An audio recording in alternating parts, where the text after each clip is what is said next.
Welcome back to Sailing El Jaleo. This week we continue our journey down Chesapeake Bay. We leave Antipoision Creek and eventually make our way to Hampton, Virginia with a stopover in Seaford, Virginia. Let's get right into it. Grab a drink, climb aboard, and let's get going.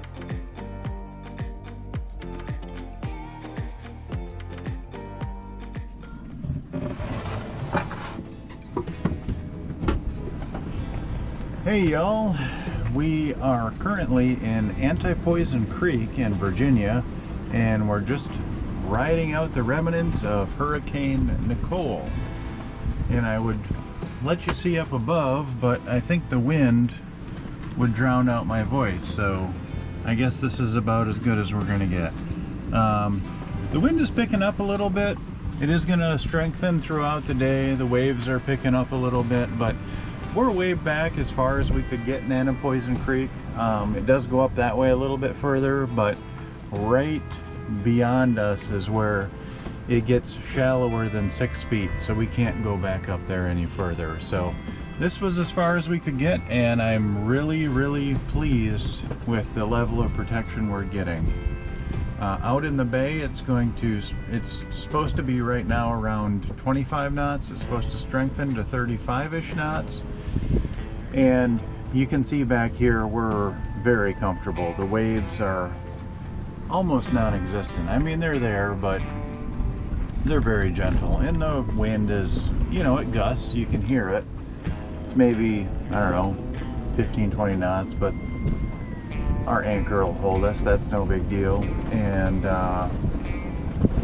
the waves are just making this very comfortable for us, which is good. We're just twisting a little bit back and forth on our anchor, but that's no big deal. And later on, the wind is actually going to shift, so we'll be shifting over this direction, which means that, and you probably can't see too much, but these trees will start blocking the wind later on when it strengthens.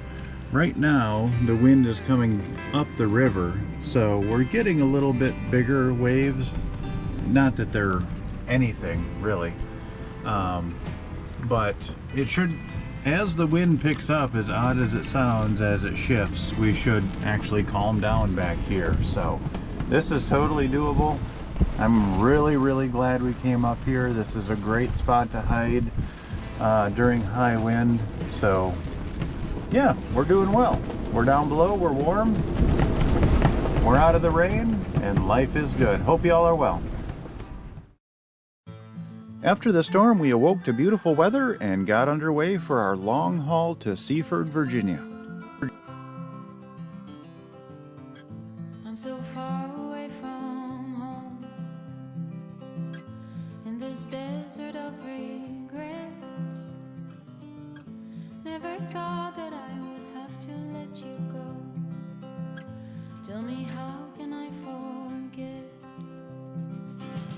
If I could travel back in time, I'd lay a blanket full of stars to brighten up the darkness of our sleepless nights. I'd find a way to make you smile. But I will break your fall, even if you don't love me, even if you don't love me. The last 10 miles of our trip to Seaford, Virginia were a bit of a hell ride. The wind picked up and got really cold and quite wavy. Little did we know the upcoming days would be much worse. We got to Seaford just after sunset, and we anchored just as the sun went down. At that point, I had 101 hours on the diesel engine since our last oil change. The oil does need to be changed every 100 hours to keep it in good working order, so I set to the task of getting the oil changed while it was still warm. The oil is removed via a tube on the drain pan. I connect that to a small pump that is powered by a handheld drill.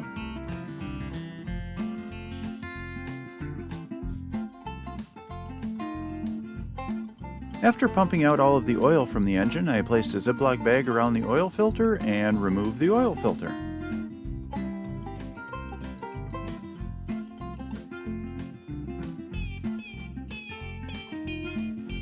Now that the hard work was done, it was time to just replace the oil filter and fill the engine back up with oil.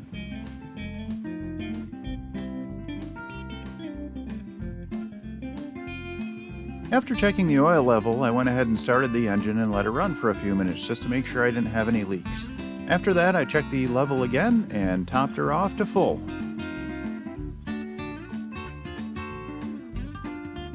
We stayed in Seaford, Virginia for a day to wait out high winds in the bay. It looked like a really nice little community. Unfortunately, it was too windy to fly the drone the entire time we were there. I would have liked to have had a little look around to see what the town was like. The next morning, we got underway to Hampton, Virginia in what would become the worst trip we had ever had. It didn't go very well, let's just put it that way. Predict Wind had predicted less than 5-knot winds, which absolutely was not true. They predicted less than half-a-foot waves, which absolutely was not true. And I should have known when we got to the mouth of the river. I should have just turned around and went back. But we were going straight into the wind to get out of the river, and we were burying the nose. The waves were huge. I got out, I did put up the head sail. I was able to take a different angle slightly into the wind, or just off the wind, and we were able to cut across a shoal, and having the head sail up did stabilize the boat, so that wasn't bad. Then we turned, so the wind was on our beam, and that was actually quite comfortable. I had the head sail up. We were making really good speed at that point. I don't know what the winds were. They had to be at least 15 knots, if not higher. And we were going almost 5.5 knots at that point. So we were doing really good there. But then we had to turn and go with the wind, and that's when it really, really went pear-shaped. The waves were 2.5 to 3 feet, and they were rolling up from underneath of us. They were going faster than us, so it was really uncomfortable. I had not secured the cabin very well. That's my fault. And pretty much everything above waist level got deposited onto the floor, which was not great. And I've got storage cabinets behind my induction cooktops, and a jar fell out of there of peppers. I didn't have that closed because I'm a dumbass. And that fell onto my induction cooktop and broke one of them, so I'll have to replace that. Hopefully they still make one the same size. But everything waist level or higher was put on the floor, and the dogs were down below because it was rough, and that did not go well. Thankfully, Linus and Neptune were able to jump up into the V-berth. Hanwi couldn't make it up there, but she was able to get into the quarter berth beside the engine, those are the two safest spots for them at that point. So thankfully they made it to those spots, but it was just uncontrollable. It was crazy. And I couldn't leave the helm, to go down below just to see how the dogs were. And I couldn't see any of them. And there was just crap all over the floor. I didn't know if there was a dog with a busted open head or a broken arm underneath the pile. There was literally nothing I could do. It was kind of a crappy day that was very frustrating, and I was more worried about the dogs than any of the other stuff. But once we got to Hampton and anchored, I was able to come downstairs finally, and everyone was fine, which is awesome. And yeah, it was just that was awful. It was just a really shitty day, and I just need to do a lot better job of securing the cabin. Basically making sure everything is off all the counters, everything's closed up. I mean, it's 100% my fault, so I can't.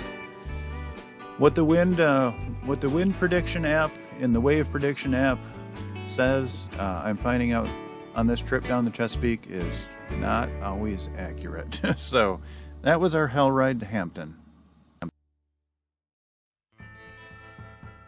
And that concludes our misadventures for this week. I'm not gonna lie, I'm really starting to hate Chesapeake Bay. Anyhow, I'd like to give a massive shout out to our Patreon crew.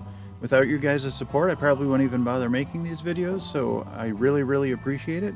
And my Patreon crew is Joan and Juddy Judnick, Val and Chris Alcorn, Denise and Eli Sackett, Joan and Jim Linbo, Sherry Erickson, and Deb Shaw. Thank you guys so much for your support. You'll never know how much it means.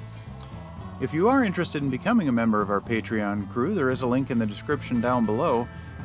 It gives you access to behind-the-scenes videos, photos I try and post every day when I'm moving. So if you are interested in that, the link is below, and you'd help support the channel, which would be awesome. And if you do like our videos, please like, comment, and subscribe. That helps us out also. Alrighty, I'll catch you all next week.